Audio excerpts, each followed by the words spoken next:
Right now, our state is dealing with a $1.3 billion budget shortfall. Many school districts are preparing for the worst, fearing reductions of 10% or more. In Putnam City, district leaders are taking action.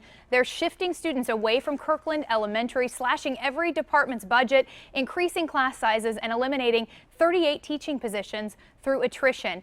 Those changes just approved last night. At the same time, there is a debate in the state capitol right now over a controversial bill to give districts more power. Proponents of that bill say it will save those districts money. Senate Bill 1187 would allow districts to lower teacher salaries, eliminate health insurance, and even stop background checks. Joining me right now in the studio, we're fortunate to have State Senator Anastasia Pittman, who has been an outspoken critic and opponent of that legislation, that proposed legislation, and Steve Lindley of Putnam City Public Schools. So we thank you both very much for your time, and we'll start with you, Steve. We know that your school board voted last night to cut 3 different grade levels from Kirkland Elementary, and that's really made a lot of parents pretty angry. Is this a detriment to our students? Well, we need to put a little bit in context, and many of the parents last night did that. Parents had some concerns about the action that was proposed, but they also understood where it came from. They didn't blame the school board. They didn't blame, the decision on them. They understand that we're forced into this situation. Forced into this situation. And Senator Pittman, we know that Senate Bill 1187 is essentially aimed, say the creators of this bill, to give the school boards a little bit more leniency to circumvent some of the state rules in order to save some money. You're opposed to this. Why? Absolutely. Thank you for having us here. I'm opposed to it simply because we already have rules in place on a local level. School boards know what they need in order to make their schools better. But one of the things we have not done as a state and as state officials is bite the bullet on education. We know that lowering teacher salaries are not going to keep good teachers here. We know that overcrowded classrooms don't work.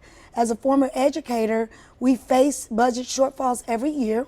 And by April 1st, we're supposed to fully fund the teacher retirement systems. We don't do that. And so why would we support additional and new legislation with unintended consequences like cutting schools, cutting school days? Parents and teachers alike are trying to figure out what they're going to do with their students on the 4th or the 5th day that there's no school.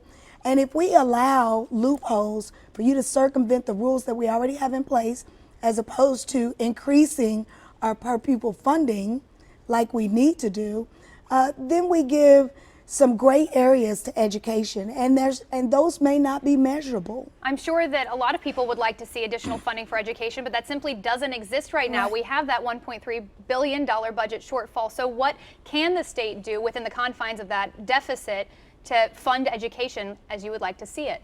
Well, one of the things we can do is maximize what we do have. One of the things we do, you don't cut teacher health care, you don't cut teacher coverage. These are the people that spend the most time with your children. These are the people that are getting them prepared, college readiness, workforce readiness. So we have to put our heads together and include everybody in the process. Our leaders have come up with this one cookie cutter approach, and one size doesn't fit all in education.